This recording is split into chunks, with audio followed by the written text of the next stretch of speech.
Um, the next step. That's always. It seems like for you, it's always all right. Been to the moon. I'm Let's do always that. Let's looking go ahead. look ahead. How can we do something a little bit better? Yeah. And after the accident report, recommendation said separate crew and cargo on the launch vehicle. If the launch vehicle is the same for the crew and the cargo, that's okay.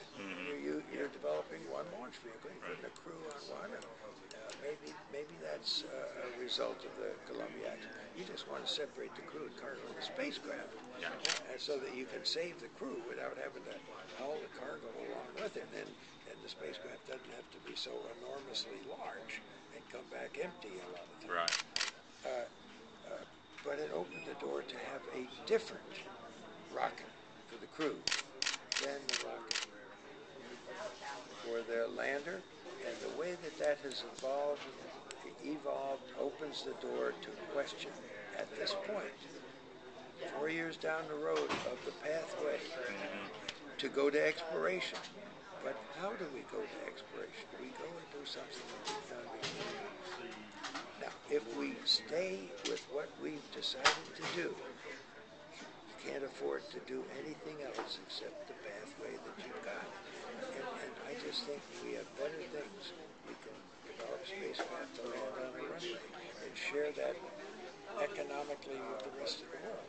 And we can exert leadership in our experience at the moon to bring other nations together and to help them do things. We can expand the partnership at the space station as a step toward doing things together at the moon. And then we may send one of our people along to the moon, and we'll certainly take some of their people along with us as we fly by comets, station keep with asteroids, do the necessary advancing in gradual increments of people traveling further away, returning safely, and eventually being able to occupy the moon of Mars. That's the key.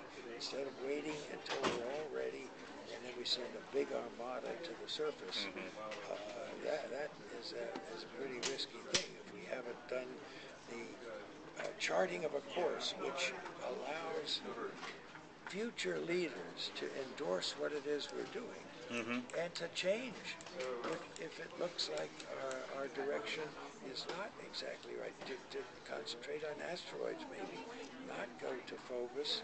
That's a big commitment to put people on Phobos for a year and a half and then bring them back. And it's a bigger commitment to put people on the surface of Mars. But you have off-ramps and you have endorsement places.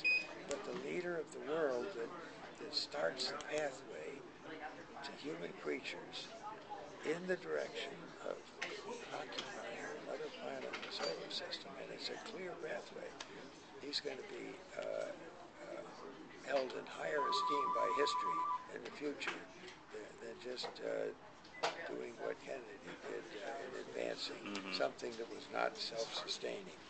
We have to expand and then make use of what we've done in expansion. We brought back information from the moon, but we didn't stay there. We didn't build up settlements there. We weren't ready to do that. I think we're ready in a little more than 2 decades to chart a course for settlements on the surface of Mars. Yeah, sure. So we're right. My new Omega watch. Yeah, I noticed that.